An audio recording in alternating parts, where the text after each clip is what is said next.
নমস্কার বন্ধুরা, বঙ্গজয়তে তোমাদের স্বাগত জানাই। ফুটবলের আজকে অনেক খবর নিয়ে রোজকার মতন হাজির হয়ে গেছি আমার চ্যানেলে। তো সব খবর তোমরা জানবে, তার আগে আমার চ্যানেলকে বেশি করে তোমরা লাইক, শেয়ার আর কমেন্ট করো।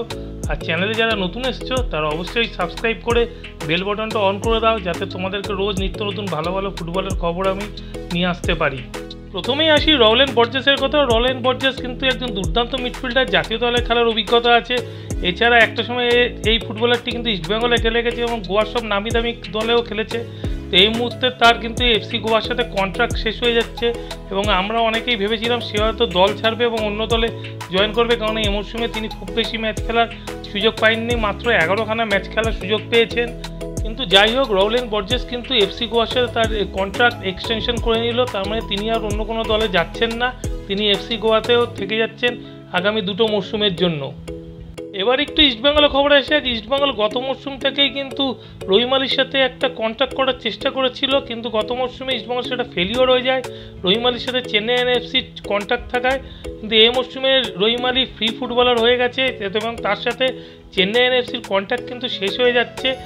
তো সেই জন্য ইস্টবেঙ্গল কিন্তু রহিম আলীর সাথে কয়েকদিন ধরে যোগাযোগ করছে, সেটা তোমরা জানো। এবং ইস্টবেঙ্গলের সাথে কথাবার্তাও রহিম আলীর অনেকটা এগিয়েছিল, কিন্তু এই মুহূর্তে যা খবর চেন্নাই এনএফসি কিন্তু রহিম আলীর ব্যাপারে ইন্টারেস্ট দেখানো শুরু করেছে। তো এখন অবধি রহিম আলীকে নিয়ে দুটো দলেরই কিন্তু টানাটানি চলছে এবং 2-1 দিন না গেলে এখন কিন্তু বোঝা যাচ্ছে না যে রহিম আলীকে ইস্টবেঙ্গল পাবে কি পাবে না, সেটা 2-1 দিনের মধ্যেই পরিষ্কার হয়ে যাবে।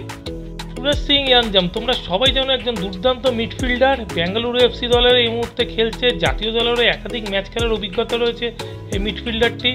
এবং এই মিডফিল্ডারটি কয়েকদিন আগেই বলেছিল যে তিনি কার্লোস কুয়াদ্রাদের আন্ডারে পড়ে তার খেলার যথেষ্ট উন্নতি ঘটেছিল 2018 সালে যখন বেঙ্গালুরু এফসিতে কার্লোস করছিল। তো এই ফুটবলারটির সাথে ইস্টবেঙ্গলে এই মুহূর্তে কিন্তু কথাবার্তা চালাচ্ছে এবং যা খবর কথাবার্তা অনেকটাই এগিয়েছে এবং সুরেশ কিন্তু ইস্টবেঙ্গলে আসার ব্যাপারে ইচ্ছা প্রকাশও করেছে। তো বাদশাচ্ছে তার সাথে বেঙ্গালুরু এফসি 2025 অবধি কন্ট্রাক্ট আছে। এখন দেখার ইস্টবেঙ্গল ট্রান্সফার ফি দিয়ে এই ফুটবলারটিকে তাদের নিজেদের ঘরে আনতে পারে কিনা, নাকি বেঙ্গালুরু এফসি তাকে রেখে দেয়, এটা কিন্তু কয়েকদিনের মধ্যেই পরিষ্কার হয়ে যাবে।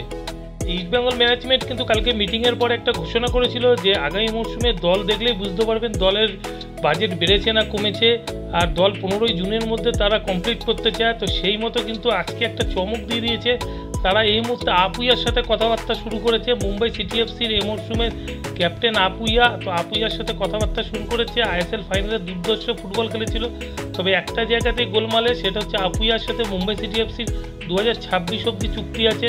তাকে নিতে গেলে কিন্তু একটা বড় ট্রান্সফার ফি দিতে হবে। ট্রান্সফার ফি দিয়ে যদি আপুইয়াকে ইস্টবেঙ্গল তাদের নিজেদের ঘরে তুলে আনতে পারে, তাহলে সামনের মরশুমে ইস্টবেঙ্গলের মিডফিল্ড লাইন কিন্তু দুর্দান্ত হয়ে যাবে।